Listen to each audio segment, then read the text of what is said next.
কেউ যদি horror dream বা নাইটমেয়ার, যেটাকে আমরা দুঃস্বপ্ন বা ভয়ঙ্কর স্বপ্ন বলছি, এ জাতীয় দুঃস্বপ্ন যদি আপনারা কেউ দেখেন, সেক্ষেত্রে এই হাদিসের আলোকে আমরা বলতে পারি যে আপনি 6টি কাজ করবেন। 1 নম্বর হচ্ছে আপনি বাম দিকে 3বার থুতু ফেলবেন। 2 নম্বর হচ্ছে 3বার আপনি তাআউজ পড়বেন, অর্থাৎ আপনি পড়তে পারেন আউযু বিল্লাহি মিনাশ শাইতানির রাজিম। 3 নম্বরে আপনি যদি আপনার ঘুমকে আবারও কন্টিনিউ করতে চান, তাহলে বাঁ দিকে থেকে যদি স্বপ্ন দেখেন তাহলে আপনি ডান দিকে টার্ন করবেন। 4 নাম্বার হচ্ছে আপনি যদি ঘুম আর কন্টিনিউ করতে না চান, তাহলে আপনি অজু করে ফেলবেন। আপনার ঘুম যদি আপনি কন্টিনিউ করতে না চান, অজু করে ফেলবেন এবং 2 রাকাত সালাত আদায় করবেন। 5 নাম্বার হচ্ছে এই স্বপ্ন আপনি কারোর সাথে শেয়ার করবেন না। 6 নাম্বার, যদি সুযোগ হয় আপনি কিছু চ্যারিটি করে দিতে পারেন, দান করে দিতে পারেন, কারণ সাদাকাতু তারুদ্দুল বালা। দান করলে, চ্যারিটি করলে এটা মানুষের বিপদ বা বালা মুসিবতকে দূর করে দেয়। আল্লাহ রাসূল সাল্লাল্লাহু আলাইহি ওয়াসাল্লামের কাছে মদিনাতে প্রায় একজন নারী এসে স্বপ্নের ব্যাখ্যা জানতে চাইতেন। সে নারী বলতেন যে, ইয়া রাসূলুল্লাহ, আমি প্রায় স্বপ্নে দেখি যে আমার ঘরের একটি পিলার ভেঙে গিয়েছে এবং আমি অন্ধ সন্তান প্রসব করেছি।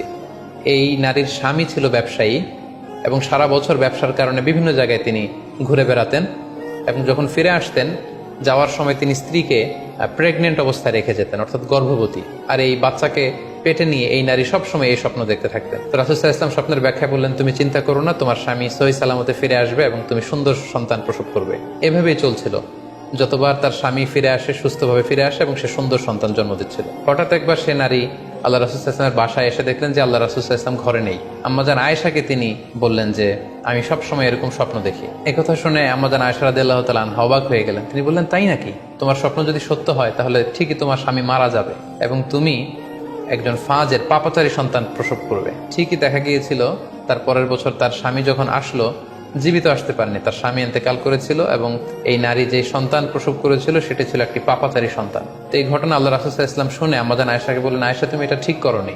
তুমি যদি কখনো কারো স্বপ্নের ব্যাখ্যা করো, তুমি ভালো ব্যাখ্যাটা করবে, কখনো মন্দ দিক থেকে ব্যাখ্যা করবে না। হয় চুপ থাকবে, ব্যাখ্যাই করতে যাবে না, আর যদি স্বপ্নের ইন্টারপ্রিটেশন তুমি করতে চাও তাহলে ভালো ব্যাখ্যাটা করবে।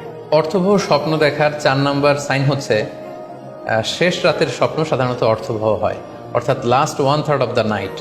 রাতের শেষাংশে যদি আপনি ফজরের আগ দিয়ে যে স্বপ্নটা মানুষ দেখে, সাধারণত এই স্বপ্নটা অর্থবহ হয়, এটা সত্য স্বপ্ন হয়।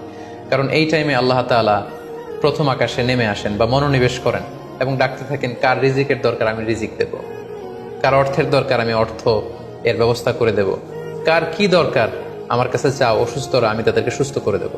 সো ওই টাইমে আল্লাহ তাআলার বিশেষ একটা রহমত পৃথিবীতে নেমে আসে, ফলে শেষ রাতের স্বপ্ন সাধারণত অর্থবহ স্বপ্ন হয়। পাশাপাশি হাদিসে এসেছে যে কিয়ামতের আগ দিয়ে মুমিনরা যে স্বপ্নগুলো দেখবে, এই স্বপ্নগুলো সাধারণত অর্থবহ হবে।